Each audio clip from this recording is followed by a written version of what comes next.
Hello students, welcome back to our maths class. आज का topic है पेरीमीटर। तो आज हम पेरीमीटर में सीखेंगे व्हाट इज पेरीमीटर। पेरीमीटर क्या होता है? Perimeter is the total length of the boundary of a closed figure. मैंने यहाँ पर एक शेप लिया है, जैसे मैंने अभी डेफिनेशन में कहा, total length of a shape. तो ये पूरी लेंथ है इस शेप की, लेकिन एक कंडीशन कि इसकी बाउंड्रीज क्लोज्ड होनी चाहिए, ये सारी शेप क्लोज होनी चाहिए। तो इसको हम सिर्फ कैसे करेंगे सॉल्व पेरीमीटर? तो जैसे ये ए बी है, ए बी की वैल्यू ले लेंगे, बी सी की वैल्यू लेंगे और डी सी की वैल्यू और डी ए की वैल्यू। तो जो जो वैल्यू है वो पुट कर दो बस। ए बी की वैल्यू है 6, बी सी की वैल्यू है 4, डी सी की वैल्यू है 6 और डी ए की वैल्यू है 4। तो इसका टोटल क्या आया? 6 4 10, 6 4 10, 10 10 20। तो ये अभी मैंने यहाँ पे सेंटीमीटर लिख रखा था, इसलिए यहाँ पे ये यूनिट लगाना जरूरी है। तो टोटल इस शेप का पेरीमीटर हुआ 20 सेंटीमीटर। ऐसे ही शेप एक आती है स्क्वायर। ये तो था हमारा रेक्टेंगुलर या रेक्टेंगल, ये हमारा रेक्टेंगल था। अगर मैं दूसरी शेप लेती हूँ स्क्वायर, तो स्क्वायर का निकालते हैं पेरीमीटर। ये शेप है हमारी स्क्वायर शेप। अगर इसमें भी अगर हम इसका पेरीमीटर निकालने जाए तो सेम तरीका, इसका पूरी बाउंड्री को टोटल कर दो। तो टोटल जैसे A B plus B C plus C D और प्लस डी ए, तो सबका ही 2 2 2 2 है, तो इसलिए सबकी वैल्यू 2 2 मैंने पुट कर दी। तो 2 2 2 करके इसका 8 आता है, 8 सेंटीमीटर।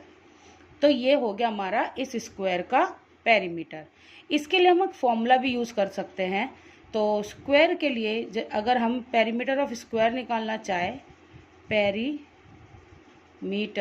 ऑफ स्क्वायर का अगर हम फॉर्मूला लगाने जाएं, तो इसका फॉर्मूला एक तरीके से हो सकता है, क्योंकि ये चारों साइड ही इक्वल है इसकी, इसलिए 1 2 3 4 4 मल्टीप्लाई साइड, ये इसका एक शॉर्टकट फॉर्मूला।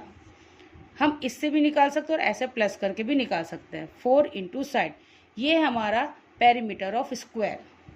रेक्टेंगल भी होता है, हम जैसे बाउंड्री को प्लस कर दे रहे थे सारी बाउंड्री को, लेकिन पेरीमीटर ऑफ रेक्टेंगल में क्या होता है, शेप के अकॉर्डिंग इसकी ऊपर की साइड, ये वाली साइड इक्वल होती है और ये वाली साइड और ये वाली साइड इक्वल होती है, जिसकी वजह से इसका जो फॉर्मूला बनेगा वो 2, क्योंकि दो दो साइड है इसलिए 2, और ये लेंथ और ये ब्रेथ, तो लेंथ प्लस ब्रेथ।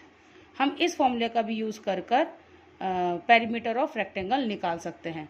अब हम आते हैं ट्राइंगल पे। अब हम पेरीमीटर ऑफ ट्राइंगल निकालेंगे। ये शेप हमारा ट्राइंगल है, इसके अलग अलग वैल्यूज़ हैं साइड्स की। तो इसका सिंपल सा है, इन तीनों साइड को प्लस करने से ट्राइंगल का पेरीमीटर आ जाएगा। तो एक तरीके से पेरीमीटर ऑफ ट्राइंगल क्या होता है, sum of all three sides. तो 3 साइड्स में आता है A B plus B C plus C A. तो हमारा ए बी है यहाँ पर 2, बी सी है 4 और सी ए बोलो या ए सी बोलो 3।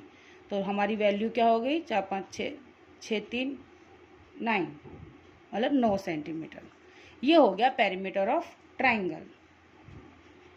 अब हम रियल लाइफ एग्जाम्पल लेते हैं, जिसके अंदर आपके रियल लाइफ में हो सकता है गार्डन, आपका football ground and a photo of frame. इनका भी आप पेरीमीटर निकाल सकते हो। उनकी पूरी बाउंड्री के जो भी वैल्यू है उनको प्लस कर दो, तो आपको इन सभी का पेरीमीटर मिल जाएगा। चलो एक क्वेश्चन सॉल्व करके देखते हैं। तो क्वेश्चन है, if a square park has each side 15 metres, what is its perimeter.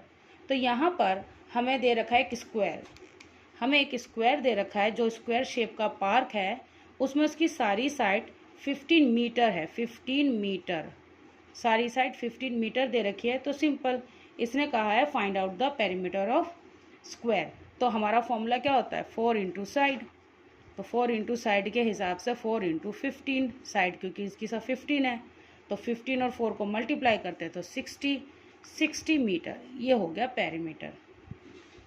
तो हमारा perimeter simple, perimeter means adding all sides of a figure.